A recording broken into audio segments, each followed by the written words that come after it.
Vamos a orar y vamos a entregarle este tiempo al Señor. Señor, te damos gracias por la iglesia, gracias por la obra de tu Espíritu Santo, Señor, que no se detiene. Señor, gracias porque tú no te cansas, porque tú eres propicio, porque tú llegas en el momento exacto, no tarde, no antes, en el momento exacto. Señor, queremos rogarte por tu palabra, queremos rogarte por este salmo, queremos pedirte que tú seas ayudándonos, Señor, en la exposición. Aún con la voz, Señor, te ruego que me ayudes. También ruego, Señor, por la obra de tu Espíritu Santo, animándonos a nosotros. Como se mencionaba antes, Señor, tendemos a veces a pensar en estas verdades aplicadas a otros y no a nosotros mismos. Señor, rogarte que tú seas obrando en nosotros. En el nombre de Jesús. Amén. Pasamos en nuestras Biblias al Salmo 34.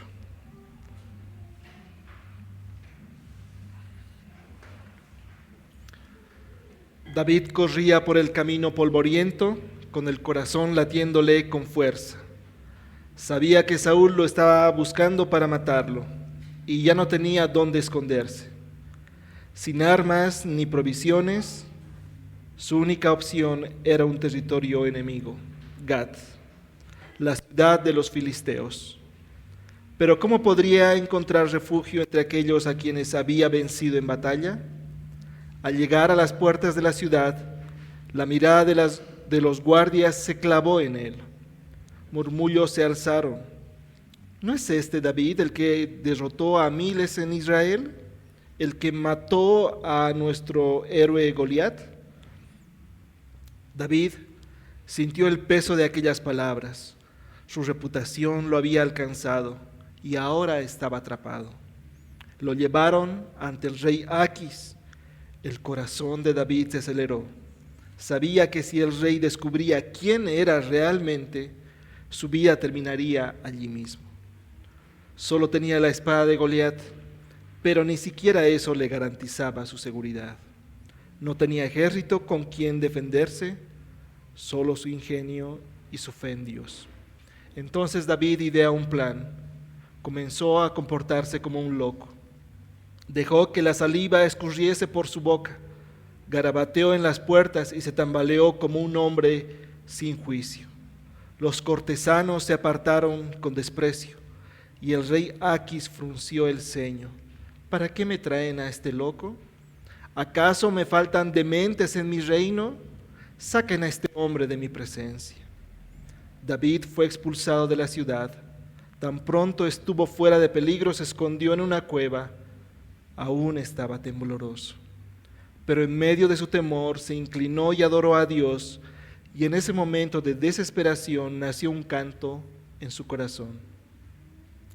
Bendeciré a Yahvé en todo tiempo, continuamente estará su alabanza en mi boca.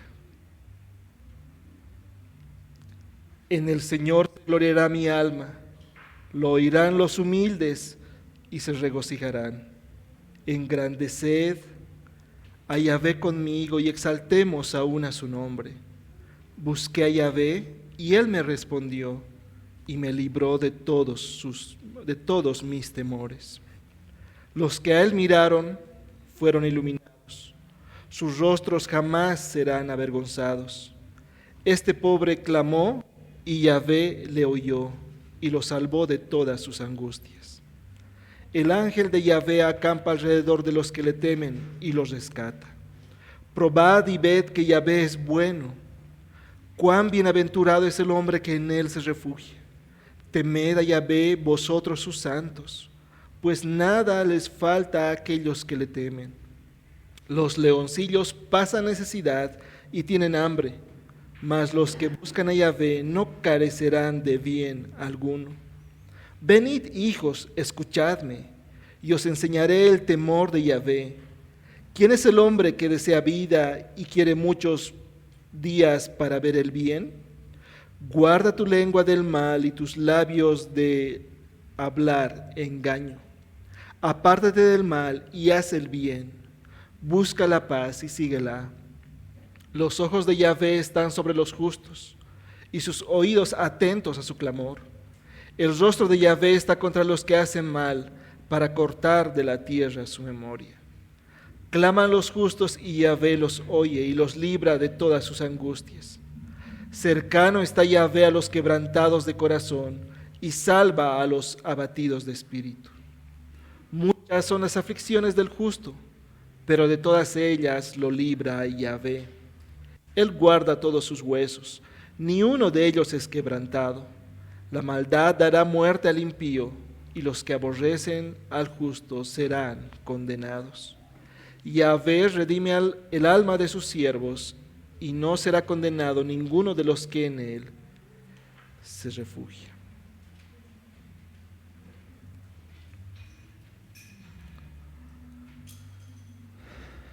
David aprendió aún que cuando todo parecía perdido, Dios era su refugio, porque el Señor mismo lo libraba de sus angustias. Y así su miedo se convirtió en alabanza. Hoy, cuando enfrentamos situaciones de temor o de incertidumbre, podemos recordar la historia con la que empezamos. Dios sigue siendo nuestro refugio y su fidelidad es inquebrantable.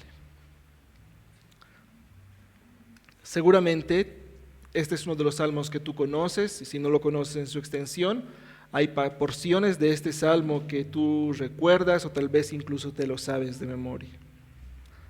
Este salmo, el Salmo 34, es uno de los 8 salmos que, según los títulos en el salmo, surgen de persecuciones de Saúl a David.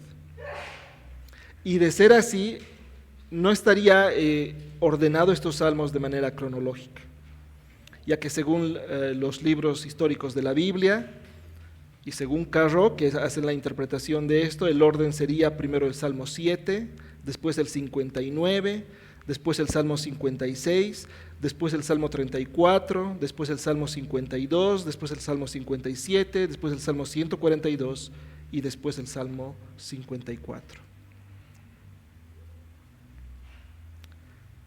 Es decir, la situación de vida en la que se encontraba David cuando escribió el Salmo 34 fue una de las tantas oportunidades en las cuales estuvo él en peligro debido a la persecución de Saúl. Y no fue ni la primera ni la última vez que esto pasaría. Ahora, ustedes verán que al empezar el Salmo hay un título que dice Salmo de David cuando se fingió loco delante de Abimelech, quien lo echó y él se fue. Pero si tú revisas la historia en 1 de Samuel capítulo 21, que precisamente está haciendo referencia ahí a 1 de Samuel capítulo 21, es antes de que pasa este encuentro con el rey de Gad que se menciona a Abimelech.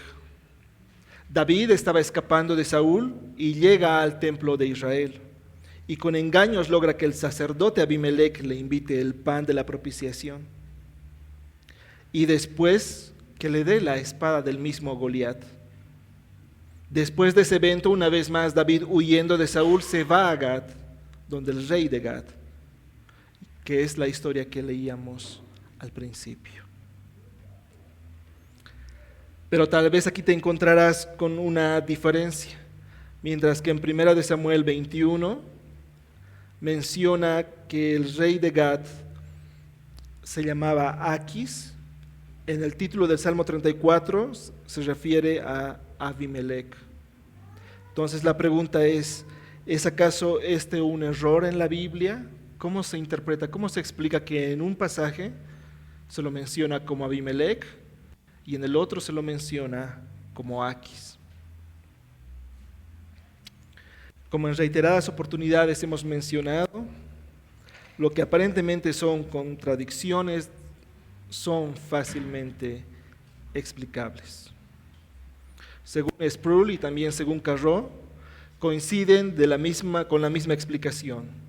Se cree que el nombre Abimelech era un título real común de los reyes filisteos, como Agag lo era para los amalequitas o Faraón era para los egipcios, o César para los romanos. En cambio, Aquis era el nombre propio. Por tanto, no es una contradicción, sino más bien, si quieren, es complementario. Es como que Samuel se refiere al rey por su nombre personal, y en el Salmo, en cambio, se refiere como el primer mandatario, por así decir. Carroll y Sproul y otros coinciden al calificar a la forma literaria del Salmo 34 como bellísima. El día jueves, precisamente en el estudio bíblico de cómo entender la Biblia, se estaba hablando sobre la literatura sapiencial y se estaba explicando sobre los salmos en particular, su forma de redacción, los paralelismos, las imágenes que éstas utilizan, las palabras principales, las palabras clave. Y este salmo es particularmente bello. Enseguida voy a mencionar algunos detalles que lo hacen particularmente bello. Este salmo no es el único, está escrito con un acróstico. El acróstico está formado por el alfabeto hebreo, que son 22 consonantes. Y como tú puedes ver en tu Biblia, este salmo tiene 22 versículos. Entonces es como que, llevándolo al español, es como que el primer versículo empieza con la A, segundo versículo empieza con la B y así sucesivamente. Carro también resalta los paralelos en la construcción del Salmo 34. Y es que este salmo, como ya hemos visto otros salmos, también tiene semejanzas con otros salmos. En este caso, con el Salmo 25. Ambos son salmos de gratitud. Ambos están formados con acrósticos del alfabeto hebreo. Ambos no usan la sexta consonante. Ambos empiezan en su último versículo con la palabra redimir. Sabemos que para Dios no son simples coincidencias. Dios es demasiado intencional cuando hace eso.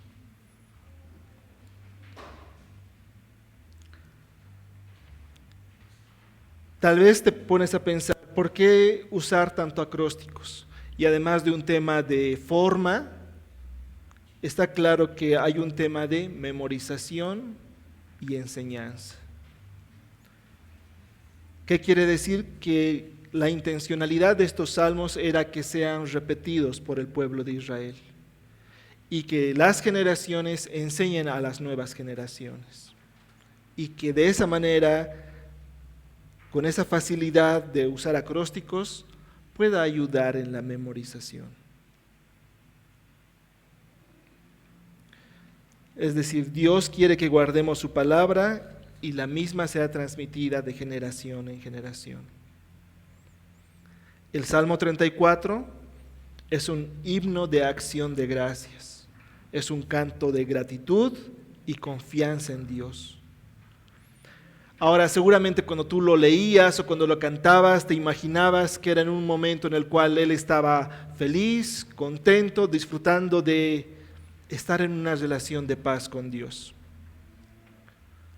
Lo cierto es que probablemente él sí tenía contentamiento, pero como hemos leído al principio, no era una situación precisamente tranquila en la que él se encontraba. David escribía este salmo después de que se salva por un pelito, después de que él finge estar loco, después de que él hacía chorrear la saliva por su boca, causando el desprecio de otros.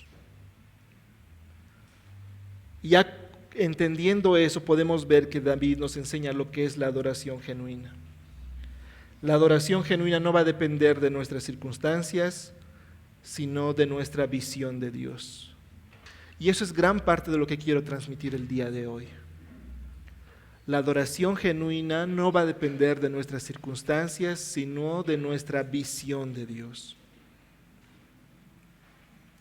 La mejor forma de entender la estructura de este salmo es dividiéndolo en dos partes, en dos secciones. La primera sección del versículo 1 al 10 va a estar apuntando al testimonio que está dando David. David incluso va a hablar en primera persona. Y del versículo 11 al versículo 22 es ya una enseñanza didáctica que hace David, exhortando a temer a Dios y confiar en Él. Esas dos secciones son las que las vamos a ir, o las he repartido en esos 4 puntos que tienen en el bosquejo. La adoración es continua y es en comunidad. Voy a leer otra vez los versículos 1 al 3. Bendeciré a Yahvé en todo tiempo, continuamente estará su alabanza en mi boca. En Yahvé se gloriará mi alma, lo oirán los humildes y se regocijarán. Engrandeced a Yahvé conmigo y exaltemos aún a su nombre. Como decía antes, probablemente por un pasado más carismático que tenemos algunos de nosotros, cuando pensamos en alabanza, cuando pensamos en adoración, pensamos en un contexto tal vez primero congregacional y tal vez incluso promovido por un ambiente, es decir, luces tenues, emociones a flor de piel, creyentes cantando de pie con los ojos cerrados, con las manos levantadas. Aclaro acá que no digo que eso esté mal, o no necesariamente. Lo que digo es que alabanza no solo es eso, adoración no solo es eso. Más bien, si traemos el contexto y entendemos el contexto en el que fue escrito este salmo, la adoración y la alabanza también se reflejan en contextos desfavorables. David estaba huyendo de Saúl. Saúl quería acabar con él. Ese es un contexto desfavorable por varias razones. Primero, porque David ya iba a ser el futuro rey. Y quien lo estaba persiguiendo era el rey. Ahora, si ahí le añades a esa relación compleja el hecho de que era el padre de su mejor amigo y de que David lo había servido en determinado momento de su reinado. Eso ya generaría un conflicto emocional para muchos de nosotros. Pero es en un contexto así que David escribe este salmo.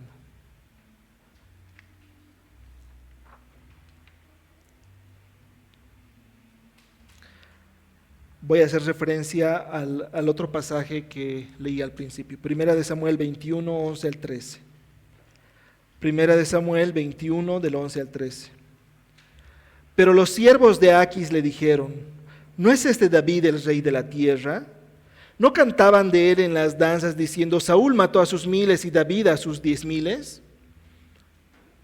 David tomó en serio estas palabras y temió grandemente a Aquis, rey de Gad, y se fingió demente ante sus ojos y actuaba como loco en medio de ellos. Escribía garabatos en las puertas de la entrada y dejaba que su saliva le corriera por la barba. La Biblia es lo suficientemente explícita para no ocultar que David hacía garabatos en la entrada de la puerta de las ciudades fortificadas y que dejaba que su saliva le corriera por la barba. Probablemente no es algo que se vea muy decoroso o que se quiera imitar, pero ese es el contexto en el que se escribe este salmo. Bendeciré a Yahvé en todo tiempo. Continuamente estará su alabanza en mi boca. En Yahvé se gloriará mi alma. Lo oirán los humildes y se regocijarán. Engrandeced a Yahvé conmigo y exaltemos aún a su nombre.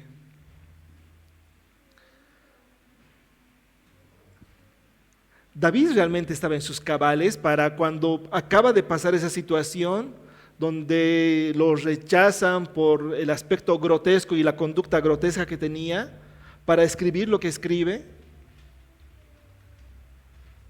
Imagínate, a ti se te ha prometido un reino, se te ha prometido que liderarás una nación, Y ahora estás escapando porque el actual rey, que de paso es es el papá de tu mejor amigo, tiene celos de ti y te quiere matar.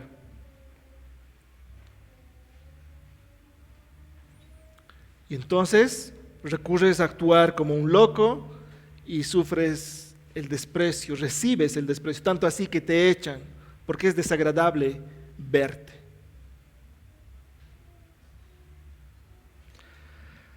Si eso hubiese pasado en la actualidad, seguramente eso no hubiese escapado a que sea filmado o registrado y hubiese estado pasando en redes sociales, ¿verdad? Se hubiese mostrado, miren, el futuro rey. Y ahí con la saliva chorreando por la boca. En una colección de fotos que atesorarías, ¿tendrías eso? Recordatorio de cómo Dios te ha salvado de esa situación. ¿Guardarías esa imagen? Muy probablemente no. No es algo que el rey David quisiera contar a sus nietos. Es algo que tal vez si fuera por él, preferiría omitir. Pero precisamente Dios ha usado esas circunstancias en David, circunstancias difíciles, circunstancias de sufrimiento, para que él bendiga y alabe a Dios en medio de esas dificultades. Lo que pasa es que para nosotros una mente acomodada a un enfoque occidental, de comodidad, de placeres, choca con nuestra visión y nuestro enfoque de Dios.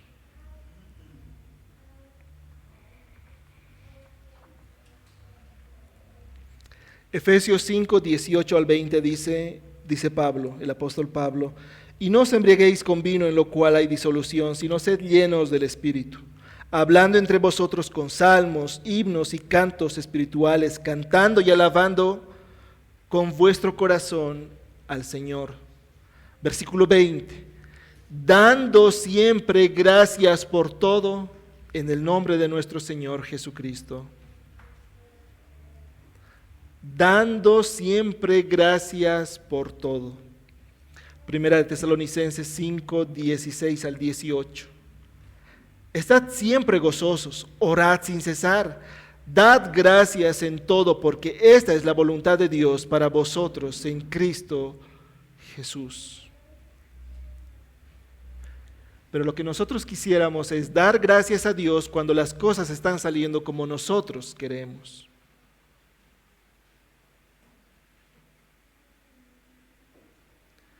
Pero sí se necesita tener un corazón mucho más intencional para dar gracias a Dios, aun cuando las cosas no salen como nosotros queremos.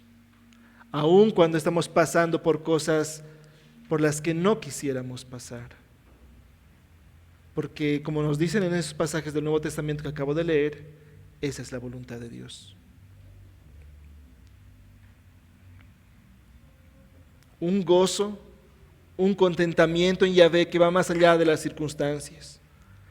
Carro dice bien, el cristiano tiene que decidir adorar a Dios. Si no toma una decisión definida, las muchas preocupaciones y ocupaciones de la vida tomarán el tiempo precioso de la adoración. Hermanos, hay semanas en las cuales muchas veces doy gracias solamente por los alimentos. Y después mis motivos de oración son peticiones tras peticiones tras peticiones.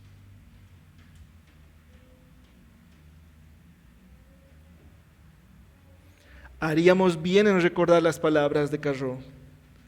El cristiano tiene que decidir adorar a Dios.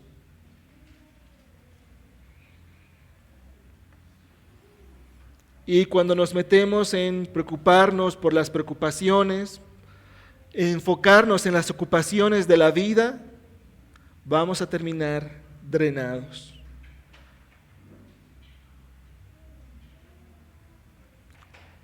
Entonces, como notarán, esta actitud de bendecir a Dios, de darle gracias a Dios por todo y en todo tiempo, es algo que se ejercita. es algo que no nos va a salir naturalmente.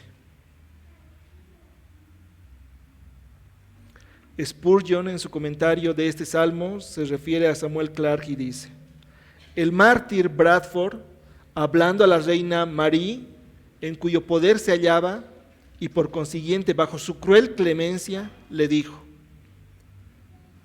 si la reina se complace en soltarme, se lo agradeceré. Si me encarcela, se lo agradeceré. Si me quema, se lo agradeceré.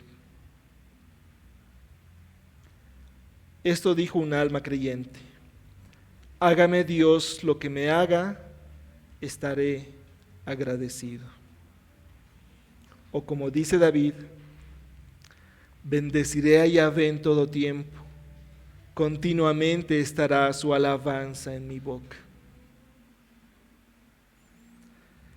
Entonces, en esta primera porción del Salmo 34 hay unas palabras clave que debemos recordar: bendecir y alabar. Bendecir a Dios y alabar a Dios.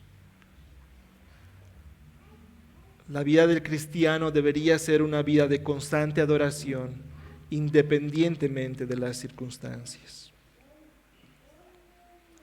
Antes de pasar al siguiente punto, quiero hacer mención de lo que dice el versículo 3. Engrandeced a Yahvé conmigo y exaltemos aún a su nombre.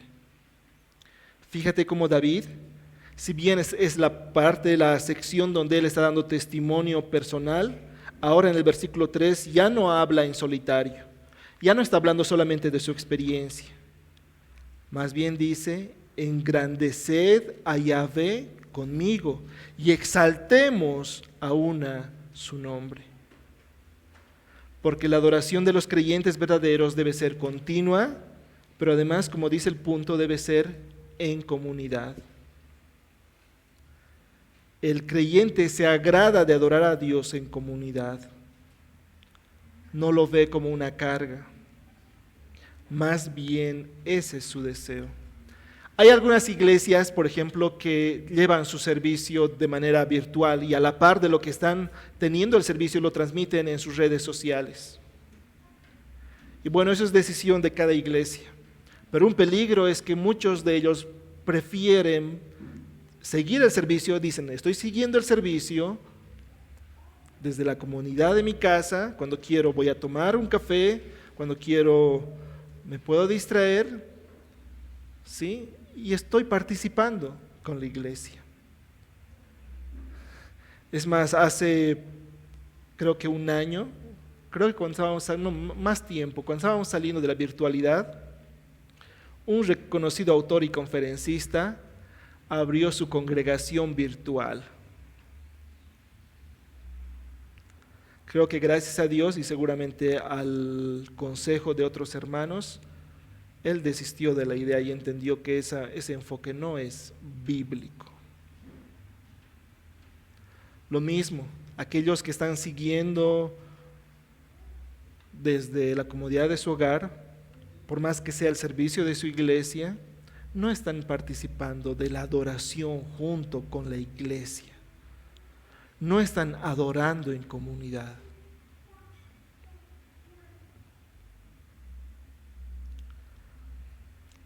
Dios responde al clamor de los justos. Leo verso 4 al 10. Busqué a Yahvé y él me respondió y me libró de todos mis temores. Los que a él miraron fueron iluminados. Sus rostros jamás serán avergonzados. Este pobre clamó y Yahvé le oyó y lo salvó de todas sus angustias. El ángel de Yahvé acampa alrededor de los que le temen y los rescata. Probad y ved que Yahvé es bueno, cuán bienaventurado es el hombre que en él se refugia. Temed a Yahvé vosotros sus santos, pues nada les falta a aquellos que le temen. Los leoncillos pasan necesidad y tienen hambre, mas los que buscan a Yahvé no carecerán de bien alguno.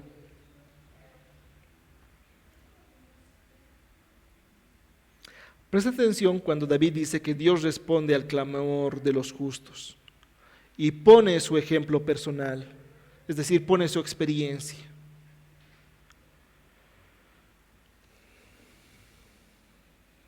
Él fue testigo de que su búsqueda de Yahvé no fue en vano. Dios respondió. Vamos a pasar por algunos versículos. Acompáñenme en sus Biblias. Segunda de Crónicas, capítulo 15. Segunda de Crónicas, capítulo 15, verso 1 y especialmente el verso 2. Y el Espíritu de Dios vino sobre Azarías, hijo de Oded, y salió al encuentro de Asa y le dijo: Oídme, Asa y todo Judá y Benjamín, Yahvé estará con vosotros mientras vosotros estéis con él. Y si le buscáis, se dejará encontrar por vosotros. Pero si le abandonáis, os abandonará. Dios jamás recompensará mal nuestra dependencia de Él. Repito, Dios jamás recompensará mal nuestra dependencia de Él, porque Él nos ha diseñado para que dependamos de Él.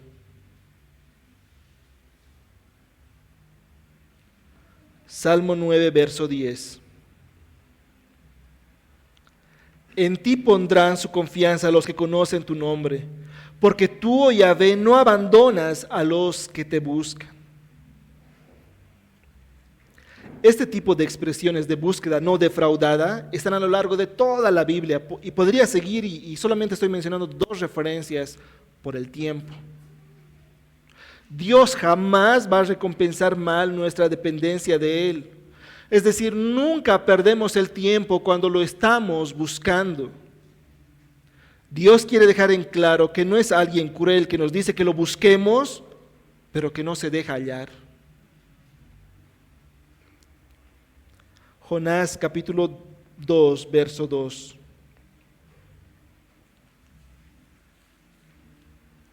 Jonás capítulo 2, verso 2. Y dijo: en mi angustia clamé a Yahvé y él me respondió.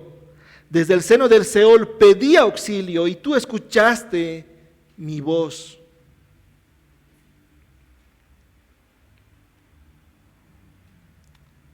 No por nada el Señor Jesús retoma estas ideas cuando enseñaba en Lucas 11, 9 y 10. Y yo os digo, pedid y se os dará. Buscad y hallaréis. Llamad y se os abrirá. Porque todo el que pide, recibe. Y el que busca, halla. Y al que llama, se le abrirá. Otro pasaje, si pueden anotarlo, pueden pasar Biblias. Primera de Pedro, capítulo 3, verso 10. Voy a leer desde la última parte del verso 9. Primera de Pedro, capítulo 3, verso 10 al 14. Voy a leer desde la última parte del verso 9.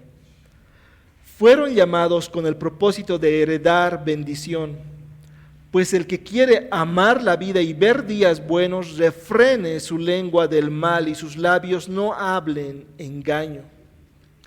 Apártase del mal y haga el bien, busque la paz y sígala, porque los ojos del Señor están sobre los justos y sus oídos atentos a sus oraciones, pero el rostro del Señor está contra los que hacen el mal. ¿Y quién os podrá hacer daño si demostráis tener celo por lo bueno? Este pasaje que acabo de leer está precisamente citando el Salmo 34. Porque los ojos del Señor están sobre los justos y sus oídos atentos a sus oraciones, pero el rostro de Yahvé está contra los que hacen el mal.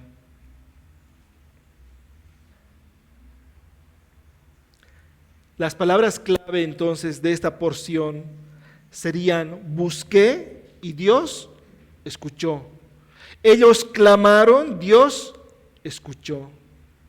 Dios responde el clamor de los justos. Entonces, ¿qué tendrían que hacer los justos? Clamar.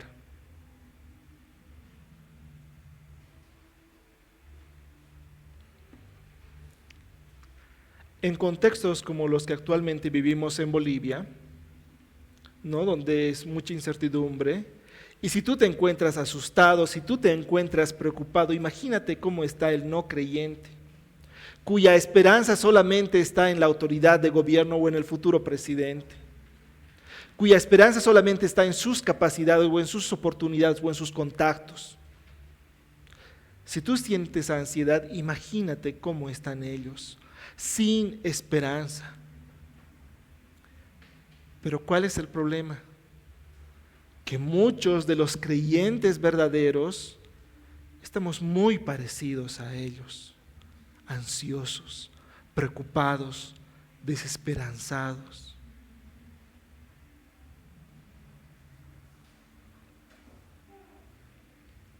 El creyente debería estar clamando, porque Dios los escucha. Salmo 34, verso 5. Los que a él miraron fueron iluminados, sus rostros jamás serán avergonzados. Carró dice, la luz de Dios se refleja y brilla en el rostro del que mira a él. El ejemplo típico de esto es Moisés, ¿verdad? ¿Recuerdan cuando él sube y vuelve y su rostro resplandecía? Y eso era una evidencia de que él había estado en presencia del Señor. Y ese es un ejemplo que todos incluso lo anhelamos o lo que queremos tener. Pero ahora tal vez pensemos en otro ejemplo bíblico que tal vez no quisiéramos pasar. Pensemos en Esteban, que soportó su martirio hasta su muerte con entereza. Porque aún cuando estaba atravesando lo más duro, cuando lo estaban apedreando, él estaba mirando a Cristo.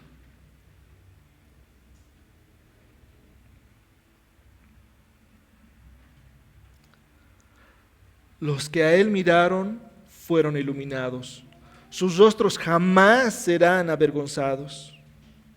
Este pobre clamó y Yahvé lo oyó y lo salvó de todas sus angustias. ¿Recuerdas cuando Jesús estaba en la barca y después se baja de la barca y va a orar al monte y sus discípulos se quedan en la barca y después llegan las oleadas cada vez más grandes, hay tempestad, hay temor, Jesús vuelve caminando por las aguas y Pedro desea acercarse y le dice, Señor, si eres tú, mándame que vaya a ti sobre las aguas. Y Jesús le dice, ven. Y Pedro entonces desciende de la barca, camina sobre las aguas, no es que no camina, y va hacia Jesús. Pero luego ve la fuerza del viento, tiene miedo y empieza a hundirse. Yo sé que ahí muchos podemos tal vez hasta juzgar a Pedro, o decir, es que ese Pedro no era el Pedro que luego escribió las cartas. Aún no era ese Pedro. Pero algo bueno que él hizo es que cuando se estaba hundiendo, le dice, Señor, sálvame. Y el Señor le salvó. Hombre de poca fe, ¿por qué dudaste?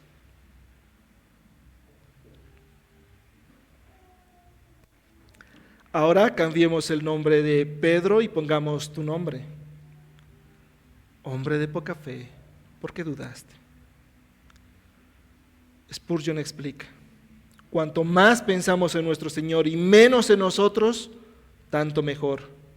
El mirarle a Él, sentado a la diestra del trono de Dios, va a ayudarnos a mantener firmes nuestras cabezas y nuestros corazones cuando atravesamos las aguas turbias de la aflicción.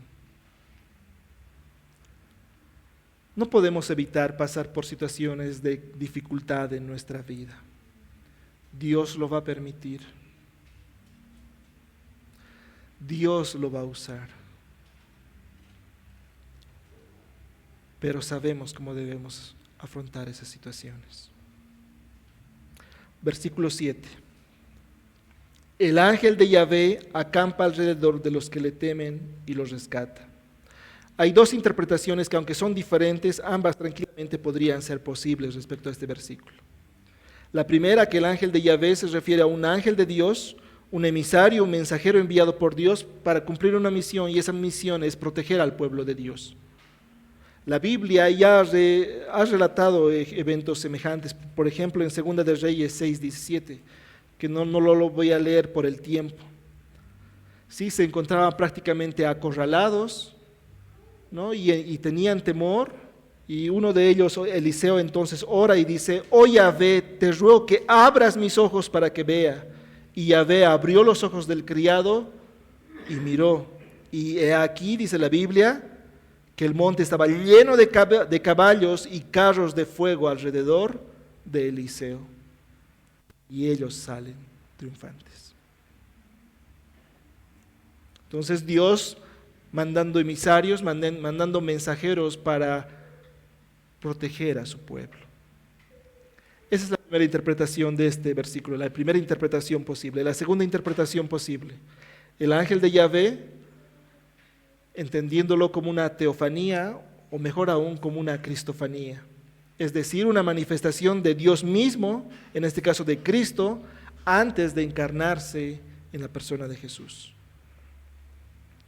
Lo interesante de esta interpretación es que manifiesta, si quieren, una protección directa, por así decir, de Cristo con los creyentes.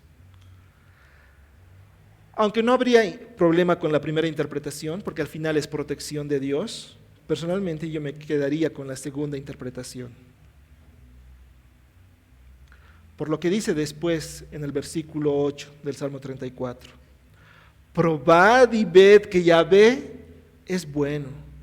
Cuán bienaventurado es el hombre que en él se refugia.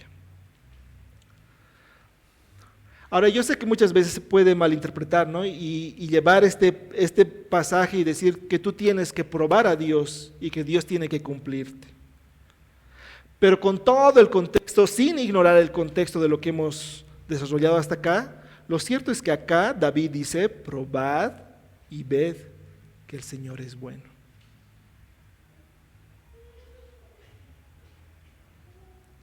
Probar, así como alguien prueba una comida antes de confiar en su sabor. No es suficiente escuchar sobre la bondad de Dios, sino que se nos llama a experimentar su bondad de manera personal. Ver representa comprensión de haber probado. Es un resultado de haber confiado en Dios y haber visto su fidelidad. ¿Podrías decir que Dios no es fiel?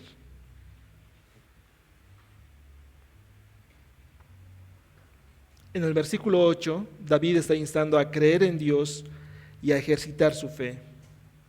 Como había dicho antes, la fe se ejercita. El Evangelio es un mensaje de fe y la vida cristiana es un crecimiento en el ejercicio de la confianza en Dios. Si tengo la misma fe que tenía hace años cuando me he convertido, creo que estoy en problemas. La fe se ejercita cuando se la pone en práctica. Confiar en Dios en situaciones reales y crecer en dependencia de Él. Cada vez que confiamos en Dios en una situación concreta, estamos probando y viendo su fidelidad, lo que a la vez va a hacer fortalecer nuestra fe, va a hacer crecer nuestra fe. Te pregunto, ¿cómo puedes probar y ver que el Señor es bueno en tu vida diaria?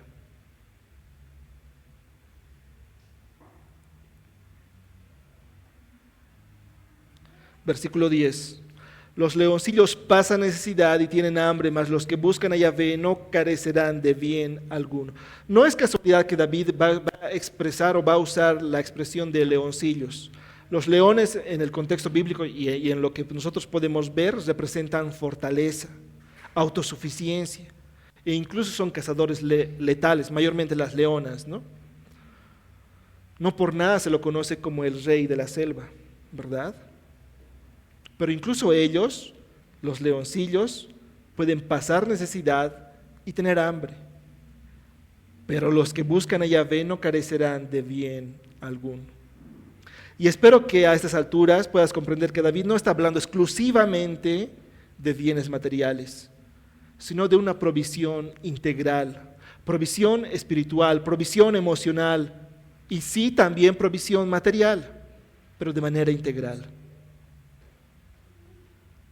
David usa esa imagen para mostrar la autosuficiencia.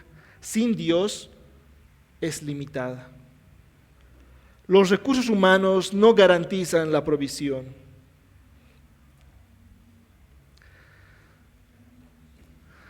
hay quienes pueden pensar, ¿no? Y tal vez muchos de los bolivianos estábamos acá, tenemos gas para no sé cuántos años, entonces todo va a estar bien, y después nos encontramos en la situación en la que estamos ahora, donde no hay combustible. Los recursos humanos no garantizan la provisión. Lo vemos y lo sufrimos a lo largo de la historia.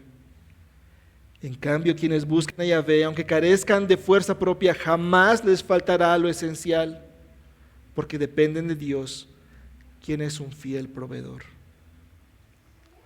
El apóstol Pablo dice en Filipenses 4:19, y mi Dios proveerá a todas vuestras necesidades conforme a sus riquezas en gloria en Cristo Jesús. El mundo busca seguridad en su poder y en sus recursos, en sus capacidades y sus contactos, pero aún así es efímero. Solo en Dios encontramos seguridad real y eterna. Pasemos a la segunda sección de este salmo.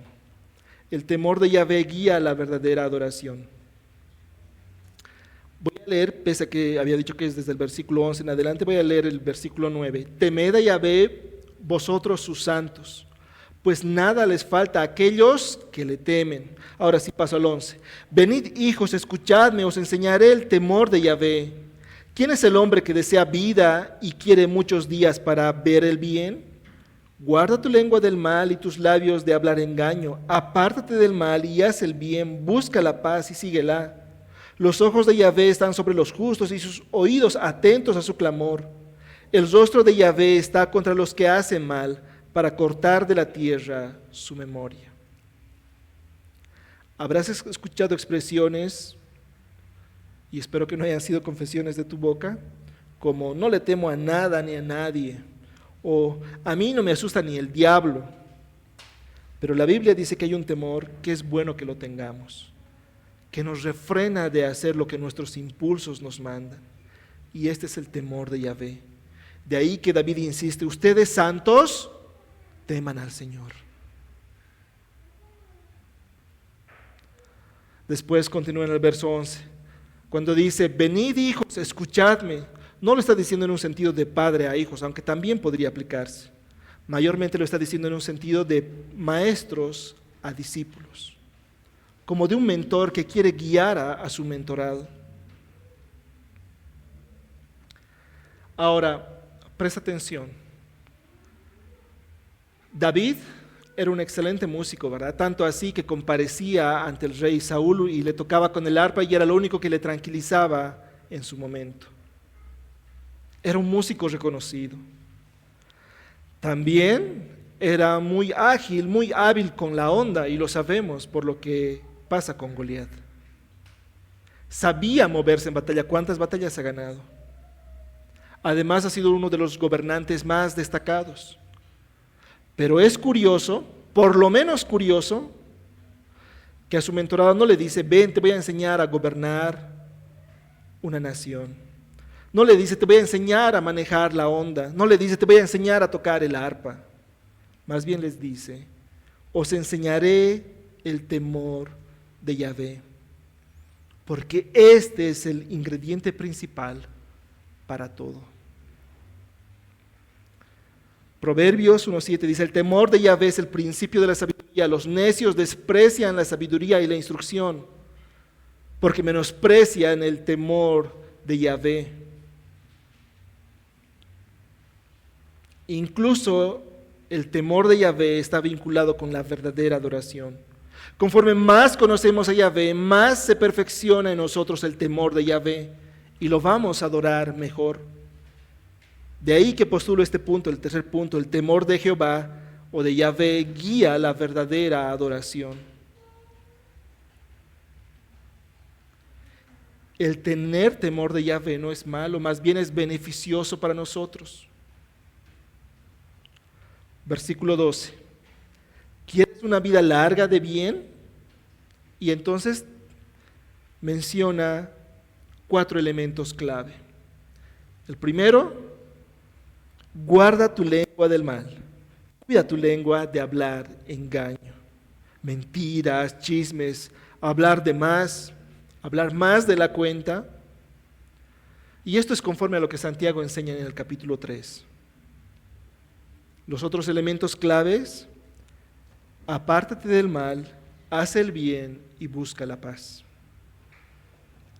No basta con apartarnos del mal, sino que debemos de extendernos a hacer el bien, buscando ser pacificadores. Otra vez, el elemento central de este tercer punto es temor de Yahvé. No podemos pensar en adorar a un Dios a quien no conocemos y con quien no nos relacionamos correctamente. La base para una relación correcta con Dios va a ser por medio del Mesías. Versículos 15 y 16. Los ojos de Yahvé están sobre los justos y sus oídos atentos a su clamor. El rostro de Yahvé está contra los que hacen mal para cortar de la tierra su memoria. Muchas veces nuestra expectativa de justicia no está en los tiempos de Dios, porque nosotros queremos y tenemos una expectativa de justicia como la justicia divina, pero en actores imperfectos. La justicia divina no va a ser como la justicia humana. Y de momento para nosotros es un gran consuelo que Dios ve todo y Dios juzga y juzgará. No os dejéis engañar, de Dios nadie se burla, pues todo lo que el hombre siembre, eso también segará. Otra vez, un elemento clave, transversal, es el temor de Dios en la vida del cristiano. Sin duda pecaríamos con menor frecuencia si tendríamos más temor de Dios. ¿Qué debemos de hacer para crecer en el temor de Dios? Conocerlo más. Siguiente punto. Dios sostiene a los quebrantados y redime a sus siervos. Versículo 17 hasta el final. Claman los justos y Yahvé los oye y los libra de todas sus angustias. Cercano está Yahvé a los quebrantados de corazón y salva a los abatidos de espíritu. Muchas son las aflicciones del justo, pero de todas ellas lo libra Yahvé.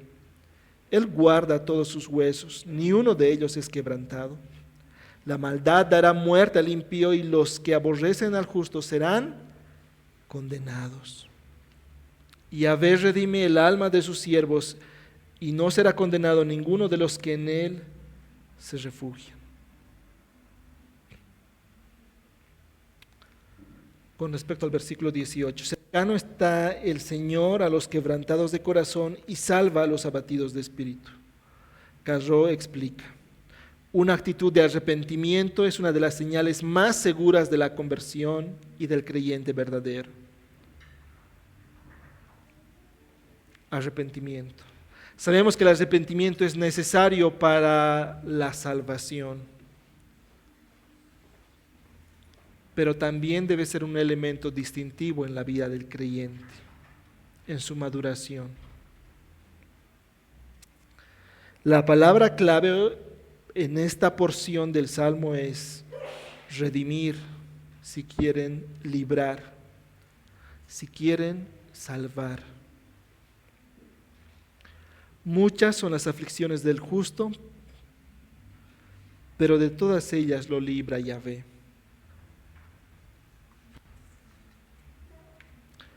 Esto te recuerda las palabras de Jesús. Bienaventurados aquellos que han sido perseguidos por causa de la justicia, pues de ellos es el reino de los cielos.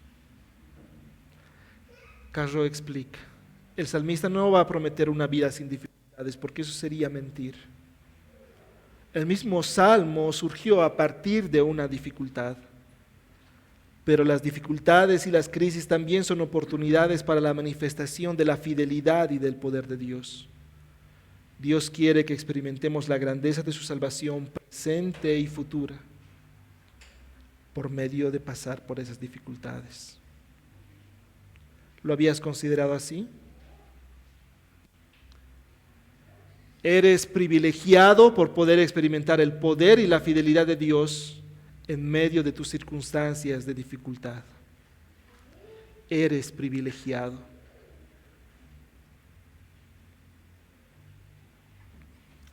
¿Habías visto los problemas de la vida como oportunidad de crecimiento? Verso 20. Él guarda todos sus huesos, ni uno de ellos es quebrantado.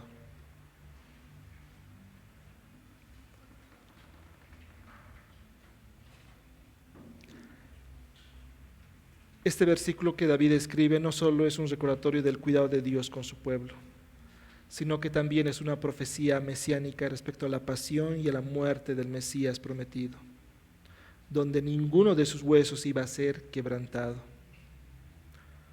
Juan, capítulo 19, verso 32 al 36. Fueron pues los soldados y quebraron las piernas del primero y también las del otro que había sido crucificado con Jesús. Pero cuando llegaron a Jesús, como vieron que ya estaba muerto, no le quebraron las piernas. Pero uno de los soldados le traspasó el costado con una lanza, y al momento salió sangre y agua. Y el que lo había visto ha dado testimonio, y su testimonio es verdadero. Y él sabe que dice la verdad, para que vosotros también creáis. Porque esto sucedió para que se cumpliera la Escritura: no será quebrado hueso suyo.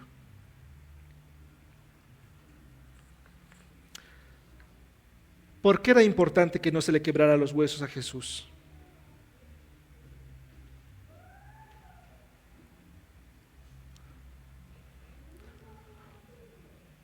Éxodo 12:46. Se ha de comer en una misma casa las instrucciones para la Pascua. No sacaréis nada de la carne fuera de la casa, ni quebraréis ninguno de sus huesos.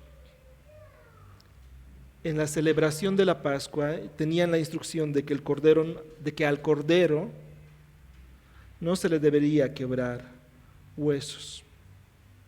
Y Jesús en su primera venida vino como el cordero pascual.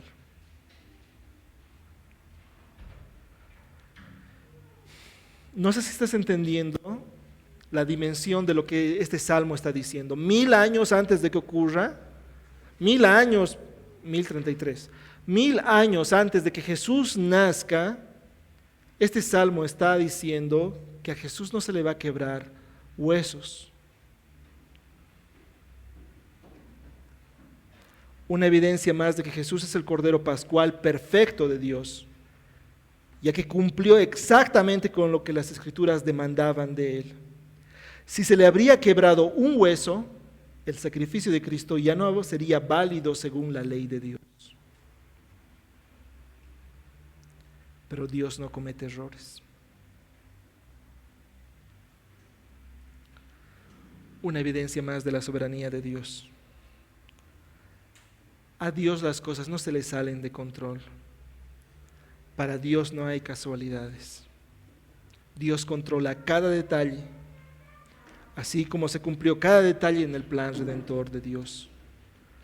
Y eso debería ser de ánimo y de consuelo para los creyentes.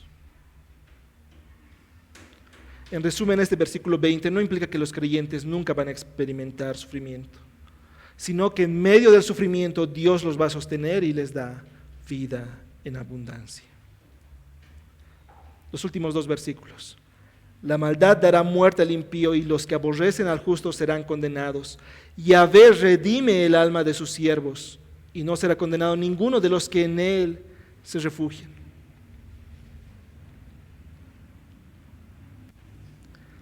La palabra clave había mencionado en este punto era redimir, librar. Y como había mencionado en un principio, este versículo, el versículo 22, es el único que no empieza con una consonante del acróstico. ¿Por qué? Porque termina siendo un resumen de todo lo que se ha dicho antes. Y el resumen es este: Dios redime.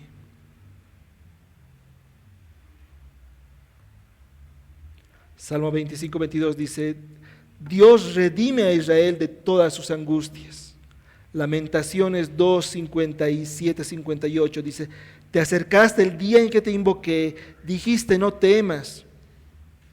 Tú has defendido, oh Señor, la causa de mi alma. Tú has redimido mi alma.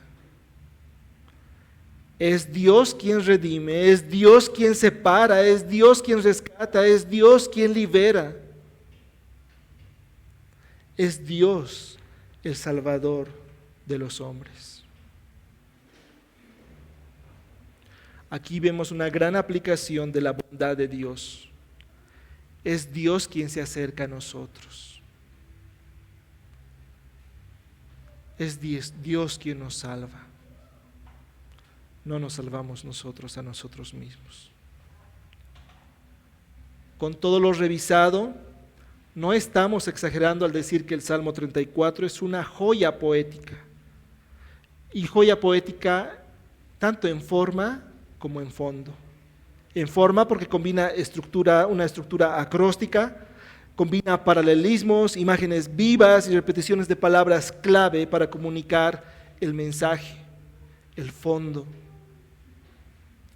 Dios es tan cuidadoso y en este salmo se refleja tan bien, porque no solamente el mensaje es poderoso, sino la forma en que ha presentado el mensaje es maravillosa. Dios cuida de los suyos y merece ser adorado en todo tiempo. Este salmo nos recuerda que la verdadera adoración no va a ser circunstancial, no va a ser en base a cómo nos está yendo, sino va a ser una respuesta a la grandeza y a la fidelidad de Dios. Aunque enfrentemos pruebas, Él nos escucha, Él nos sostiene, Él nos salva, Él nos redime. La adoración genuina procede de un corazón que ha probado, que ha visto que el Señor es bueno. La pregunta es si estamos viviendo en una adoración continua y confiada en Yahvé Dios. ¿O estamos viviendo como el mundo vive, con pánico, con ansiedad, con incertidumbre? También te pregunto, cuando enfrentas dificultades, ¿tu primera reacción es temer o buscar al Señor?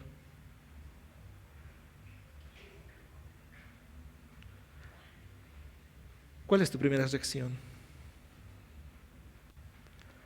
Y la respuesta sincera a esta pregunta es una muy buena radiografía de tu fe.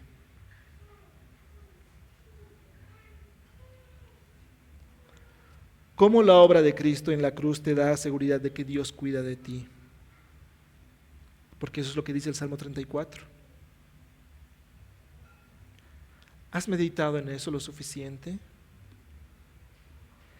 ¿En qué áreas de tu vida necesitas confiar más en Dios y menos en tus propios recursos, en tus propias fuerzas, en otros hombres?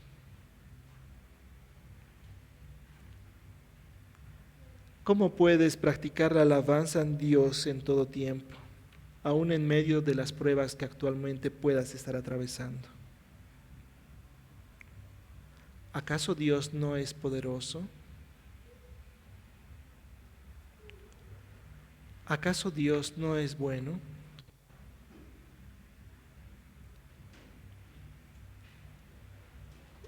Leo la verdad principal para terminar. La verdadera adoración procede de un corazón que reconoce la soberanía, bondad y cuidado de Dios en todo tiempo, incluso en la angustia. Probad y ved que el Señor es bueno. Cuán bienaventurado es el hombre que en Él se refugia. Señor, gracias por tu palabra. Gracias por lo majestuoso que eres, por lo grande que eres. Gracias porque tú salvas. Gracias porque eres tú quien se ha acercado a nosotros.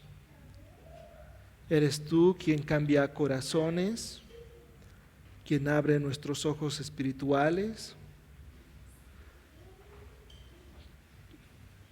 quien nos convence, Señor, de la necesidad de un Salvador. y gracias por ser ese Salvador.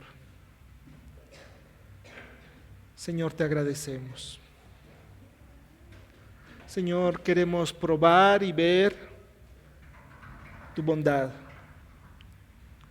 Queremos caminar en tus caminos, Señor. Queremos vivir vidas de continua adoración, no solo en espacios específicos, sino vidas que caminen con temor de ti, Señor.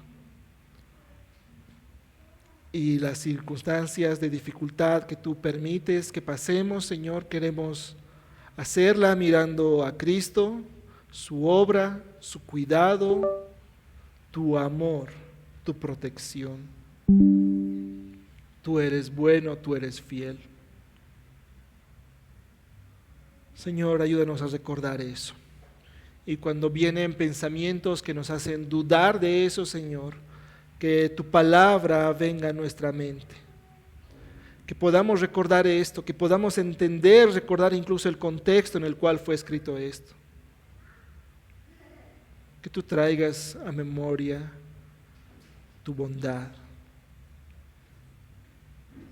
Y que eres tú quien guarda, eres tú quien salva. Estamos en tus manos y te pertenecemos. Gracias por eso, Señor. En el nombre de Jesús, amén. Nos ponemos de pie, hermanos.